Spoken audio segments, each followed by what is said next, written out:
Hey guys, good morning. आज का ये बिजनेस एनालिसिस वाला वीडियो मैं घर बैठे नहीं कर रहा हूँ। तो मैं एक forest kind of an area में आया हूँ और मुझे लगा कि लाइक यहीं पे वॉक करते करते मैं आपको कुछ बिजनेसेस के बारे में बता दूँ और यू नो हाँ, तो मेरा भी थोड़ा घूमना हो जाता है और आपका भी नॉलेज बढ़ती है।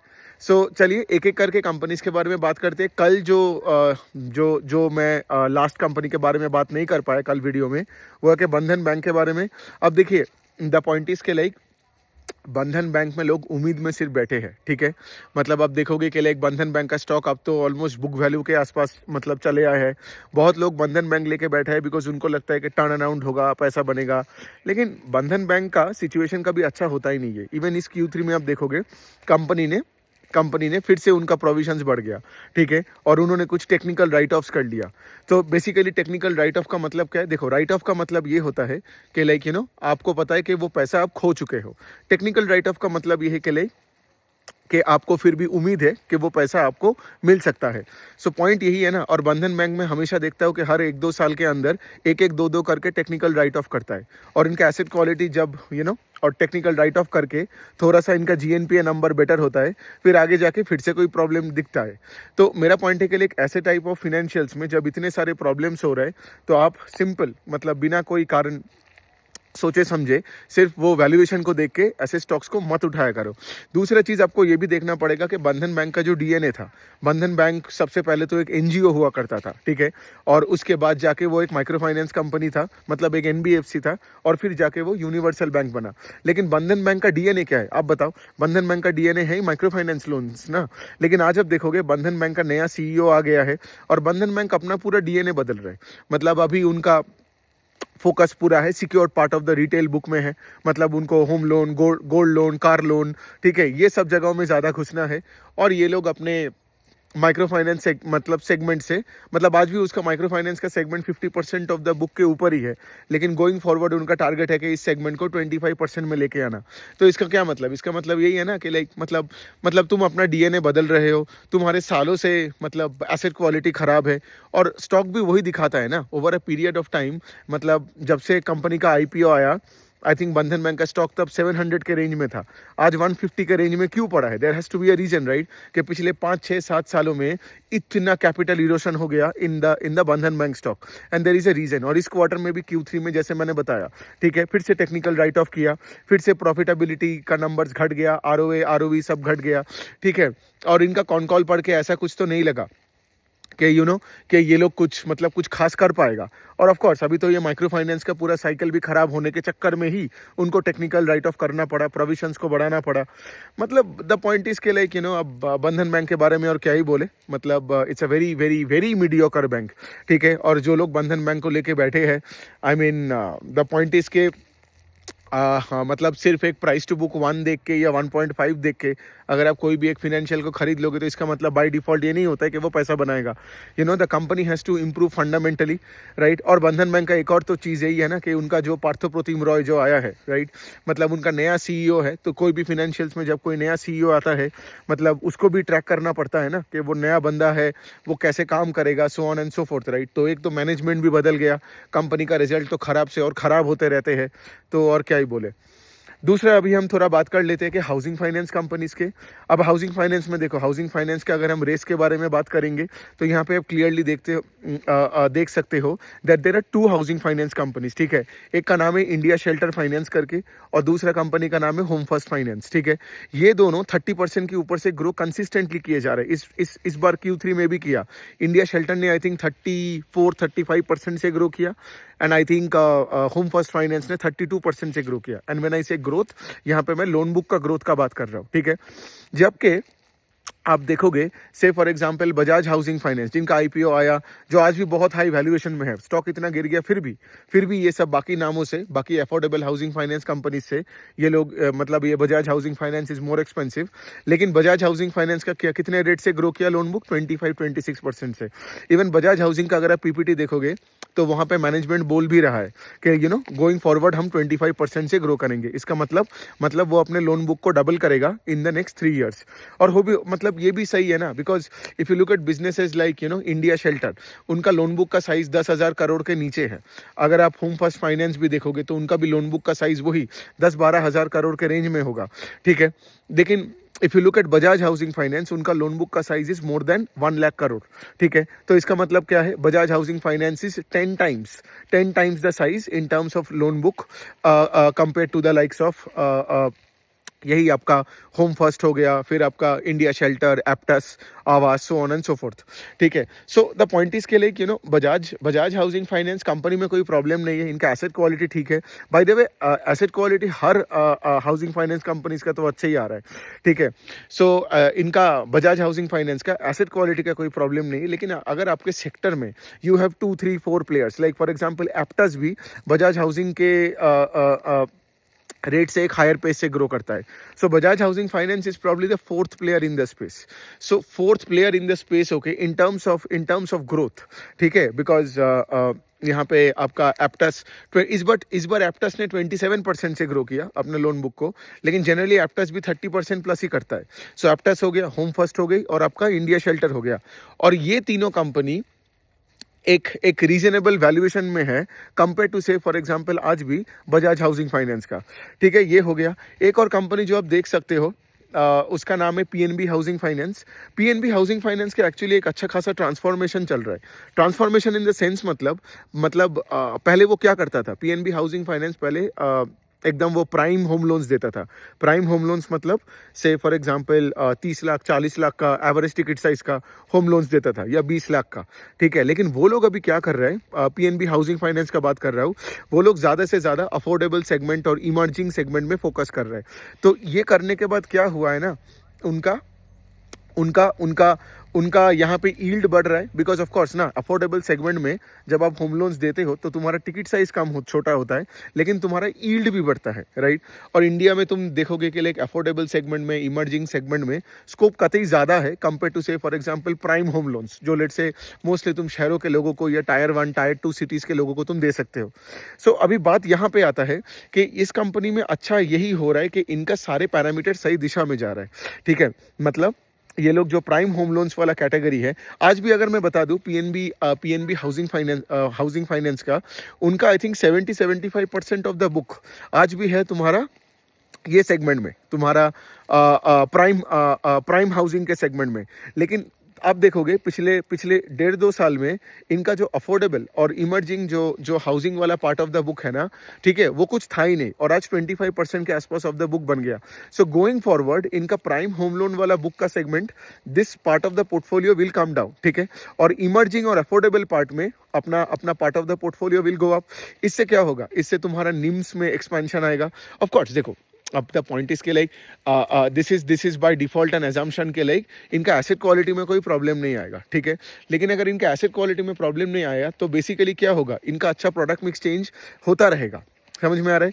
Because going forward I can see PNB Housing Finance to have like 50% of the book in the affordable segment and the remaining 50% of the book in the prime segment. और इस बार भी Q3 में PNB Housing Finance का total loan book का growth कितना था, 17%, ठीक है। इनका आई थिंक 70,000 करोड़ के आसपास का लोन बुक होगा पीएनबी हाउसिंग फाइनेंस। लेकिन अब देखो 70,000 करोड़ का लोन बुक है, लेकिन मैंने क्या बोला, उसका 75% है, 70-75% है तुम्हारा प्राइम होम लोन्स का, राइट। लेकिन द प्राइम होम लोन का सेगमेंट ग्रू ओनली 10% और 11%, और बाकी का जो पार्ट है the affordable category, they grew north of, मतलब वो बहुत अच्छे रेट से ग्रो कर रहे हैं। इसीलिए क्या हुआ, इसीलिए ओवरऑल लोन बुक का growth rate is around 17%। So मैंने पीएनबी हाउसिंग फाइनेंस को क्यों बोला यहाँ पे, because when you compare say for example PNB Housing Finance to the likes of ये जो आवास, एप्टास, फिर आपका इंडिया शेल्टर या बजाज हाउसिंग फाइनेंस, आज भी आपको देख के लगेगा कि लाइक अरे पीएनबी हाउसिंग फाइनेंस का तो लोन बुक का पेस ऑफ ग्रोथ कम है, 17% है। जबकि आप दूसरे हाउसिंग फाइनेंस कंपनी को देखोगे like for example Aadhaar housing finance, वो भी 21% से ग्रो कर रहा है, ठीक है। आवास भी आई थिंक 20% से ग्रो किया। तो सभी आप देखोगे 20% के ऊपर से ही ग्रो कर रहा है ना। तो आपको देख के लगेगा ये 17% है, लेकिन going forward the lesser and lesser focus that they give, I mean PNB Housing Finance can give on the on the premium segment and more the push in the affordable and the emerging category. तो मैं यही बोलने का कोशिश कर रहा हूँ कि पीएनबी हाउसिंग फाइनेंस का लोन बुक का पेस ऑफ ग्रोथ भी बढ़ सकता है, उसके साथ निम्स, आरओए, आरओई ये सब बढ़ सकती है। तो इसीलिए ये कंपनी बहुत इंटरेस्टिंग है, इसको अच्छे से ट्रैक करना, ठीक है। तो ये हो गया प्रोडक्ट मिक्स वाला बात जो पीएनबी हाउसिंग फाइनेंस में बहुत अच्छा हो रहा है। ओके, अब तो आगे देखना पड़ेगा। अब और क्या करें, हमने बंधन बैंक डिस्कस कर लिया, अफोर्डेबल हाउसिंग डिस्कस कर लिया, चलो ये वीडियो में इतना ही रखते हैं, है ना। तो बहुत सारे फिनेंशियल्स है। एक और चीज़ मैं बोलना चाहता हूँ आप सबको के लिए, क्या आज अगर फिनेंशियल्स का अगर मैं आपको एक ओवरव्यू दूं, ठीक है, तो ओवरव्यू में मैं आपको यही बोल सकता हूँ कि माइक्रो फाइनेंस का सेगमेंट में अभी भी बहुत सारे प्रॉब्लम्स हैं, ठीक है। वो तो कोई भी कंपनी को आप देख लो, बैंक्स भी रो रहा है, छोटे छोटे माइक्रो फाइनेंस कंपनीज, एनबीएफसीज, उनका भी हालत ख़राब हो गया, कितने सारे माइक्रो फाइनेंस कंपनीज लॉसेस दिखा रहे, ठीक है। और अभी भी सिचुएशन वैसा कुछ हुआ नहीं है जो देख के मतलब मैं यहाँ पे आपको बोल सकता हूँ कि अभी the worst is behind us, अभी भी प्रॉब्लम्स चल रहा है, लेकिन हाँ धीरे धीरे करके इंप्रूवमेंट दिख रहा है सिस्टम में बहुत को। तो ये हो गया पहला वाला सीन। दूसरा सेगमेंट है जैसे मैंने जो अभी डिस्कस किया, housing finance, right. Housing Finance का सारे कंपनीज 20% 25% से ग्रो कर रहा है, राइट। मतलब ये जो पीएनबी हाउसिंग का बात बोला, ये 17% का ग्रोथ है, और ये सोचो ना सेक्टर में सबसे स्लोएस्ट पेस ऑफ ग्रोथ है पीएनबी हाउसिंग का, और वो भी 17%। तो इसको मतलब क्या है, इसका मतलब है कि like the sector is doing well. कोई भी सेक्टर में अगर सारे प्लेयर्स लेट्स से 20-25-35% से ग्रो करने लगता है, तो इसका मतलब यही है ना कि वो सेक्टर अच्छा कर रहा है, वरना इतना सारा ग्रोथ आ कहाँ से रहा है। दूसरे साइड में आपको ये भी देखना पड़ेगा कि बहुत लोग मुझे ये भी पूछता है कि सर माइक्रो फाइनेंस में इतना प्रॉब्लम, लेकिन अफोर्डेबल हाउसिंग में इतना अच्छा क्यों। बिकॉज क्या होता है ना, हाउसिंग में लोग सबसे लास्ट में डिफॉल्ट करता है, ठीक है। और हाउसिंग में क्या होता है ना कि मतलब सोचो ना, आप आपके परिवार के साथ जिस घर में जाते हो, मतलब that will be the last thing you would want to default. लेकिन माइक्रो फाइनेंस में एक और रीजन है जिसके वजह से माइक्रो फाइनेंस लोन्स में बहुत डिफॉल्ट होता है। सोचो, अब मैं एक एग्जांपल देके बात करता हूँ, ठीक है।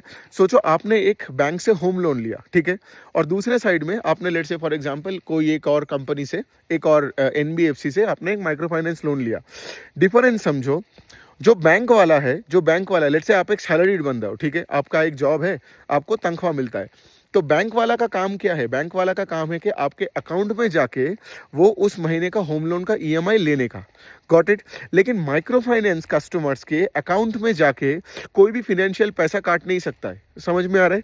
तो वो जो माइक्रो फाइनेंस का कस्टमर है उसको जाना पड़ेगा कलेक्शन सेंटर, और फिर उसके बाद जाके वो बंदा या बंदी जाके पैसा देगा। मतलब क्या, अगर मैंने एक होम लोन लिया और सोचो अगले महीने मेरा सैलरी जब आता है, तो बैंक का ये काम बनता है कि मेरे अकाउंट से वो पैसा काटे, समझ में आ रहा है। लेकिन जो माइक्रो फाइनेंस का कस्टमर्स है, ठीक है, माइक्रो फाइनेंस के कस्टमर्स में मतलब ये कोई रूल है ही नहीं कि क्योंकि देखो माइक्रो फाइनेंस कस्टमर्स का बैंक अकाउंट्स भी नहीं होते, मेजॉरिटी माइक्रो फाइनेंस कस्टमर्स को, वो गांव के औरतें होते हैं जिनको मिला के लोन्स देते हैं। तो इसका मतलब क्या, एक कलेक्शन का एक सेंटर होता है, ठीक है, जहाँ पे लेट से बहुत औरतें आते हैं और सब कुछ मतलब किसी को 50,000, 40,000, 80,000, 70,000 करके दिया जाता है, ठीक है। अब जब इनको पैसा वापस करना होता है, मतलब लेट से फॉर एग्जांपल इंटरेस्ट के साथ प्रिंसिपल वापस करनी होती है एंड ऑल दैट, तो ये माइक्रो फाइनेंस कंपनी वो औरत के बैंक अकाउंट में जाके वो पैसा काट नहीं सकता है, जो लेट से फॉर एग्जांपल कोई बैंक आपके और मेरे अकाउंट से काट सकता है इन टर्म्स ऑफ से फॉर एग्जांपल एक होम लोन का, समझ में आ रहा है। तो वही औरत को कलेक्शन सेंटर में वापस आते रहना है और पैसा चुकाते रहना है, समझ में आ रहा है। तो इसीलिए ये एक बहुत इंपॉर्टेंट क्वेश्चन है सबका कि माइक्रो फाइनेंस का साइकिल और भी ज़्यादा विशेष क्यों होते हैं। इसका रीज़न यही है क्योंकि माइक्रो फाइनेंस में कलेक्शंस का सबसे बड़ा प्रॉब्लम होता है कंपेयर टू से फॉर एग्जांपल कोई और भी फिनेंशियल प्रोडक्ट्स अगर आप देख लोगे, समझ में आ रहा है। तो ये छोटे छोटे बातें बहुत क्रिटिकल होते हैं, वरना आपको देखते हो ना कि लाइक माइक्रो फाइनेंस में रिकवरी भी बहुत तगड़ा आता है और माइक्रो फाइनेंस में प्रॉब्लम्स भी बहुत जल्दी आ जाता है। जैसे 6-8 महीने पहले, इवन मैं तो बोलूँगा 10 महीने पहले किसी को माइक्रो फाइनेंस में कोई प्रॉब्लम का पी भी नहीं दिख रहा था, और जब प्रॉब्लम आया तो इतना बड़ा प्रॉब्लम आया। इवन मार्केट में भी आप देख रहे हो ना, सारे माइक्रो फाइनेंस बेस्ड जो भी लेंडर्स है, राइट, उनका स्टॉक तो आधा हो गया। मतलब वो आप अरमान देख लो, अरमान तो फिर भी आधा हुआ, लेकिन और भी ख़राब हालत हो गया। वो सब स्पंदना स्फूर्ति, फिर उसके बाद आपका फ्यूजन माइक्रो फाइनेंस, उनका तो और भी ख़राब, उनका तो स्टॉक आई थिंक 70-75% गिर गया, राइट। लेकिन ये प्रॉब्लम इसीलिए होता है बिकॉज जैसे मैंने समझाया कि माइक्रो फाइनेंस का जो कस्टमर्स होते हैं उनको उनको कलेक्शन सेंटर में जाके पैसा देना पड़ता है। लेकिन आपका और मेरा क्या है, से फॉर एग्जांपल आप कोई भी पर्सनल लोन ले लो या होम लोन ले लो, वो तुम्हारे बैंक का काम होता है, वो तुम्हारे अकाउंट से पैसा काट लेने का। ठीक है, सो यही होता है, छोटे छोटे डिफरेंसेस होता है। तो चलो, ये वाले वीडियो फॉरेस्ट में रह के मैंने आज बनाया। अच्छा लगा मुझे एक्चुअली बना के, बहुत बहुत मज़ा आया। थोड़ा वॉकिंग भी हो रहा है ना, थोड़ा कार्डियो भी हो रहा है, उसके साथ साथ नेचर में रह के I can talk about so many companies. तो यही तक रखते हैं। तो यहाँ पे आपको आई गेस समरी समझ में आ गया कि लाइक बंधन बैंक का हालत बहुत ख़राब है। ठीक है, मतलब बंधन बैंक का तो प्रॉब्लम्स एसेट क्वालिटी का प्रॉब्लम से और एक एसेट क्वालिटी का प्रॉब्लम होता है। हाउसिंग फाइनेंस में सब कुछ ठीक है।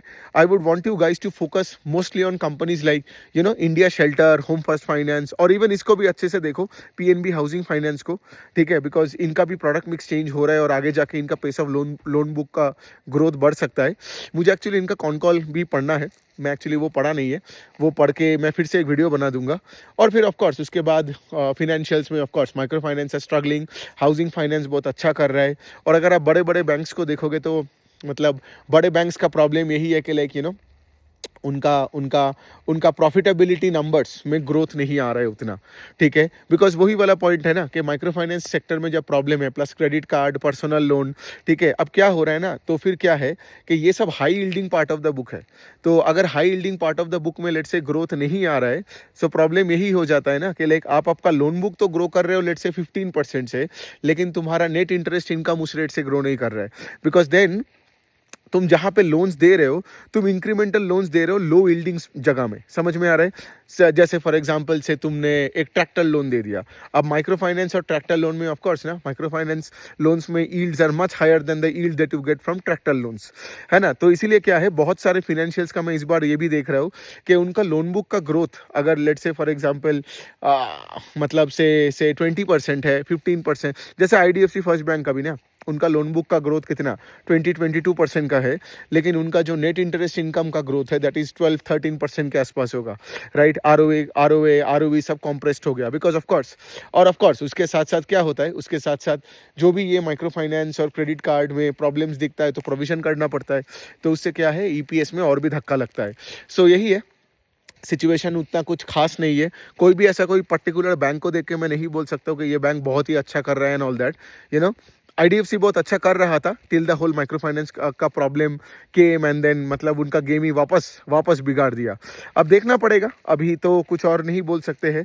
अभी Q4 का नंबर्स देखते हैं, और वही है, कोई चीज़ पे मतलब किसी को परमानेंटली अच्छा या परमानेंटली बुरा घोषणा मत करना, ट्रैक करते रहो। और अगर आप ट्रैक करोगे तभी आपको समझ में आएगा कि ये मौका कहाँ से कहाँ जा रहा है, राइट। तो आपके पैसे को उस तरीके से शिफ्ट करना पड़ेगा, rather than you making a decision कि यही कंपनी 10 साल टिकेगा, यही अच्छा करेगा तो मैंने तो पैसा डालना चालू कर दिया, तो वैसा नहीं करना। ओके, ऑन दैट नोट ये वाला वीडियो में यही फिनेंशियल्स को रखते हैं। अगला एक आई गेस मैं एक और वीडियो बनाऊंगा, उसमें कुछ नॉन फिनेंशियल कंपनीज का डिस्कशन करते हैं, उनका Q3 numbers. Thank you.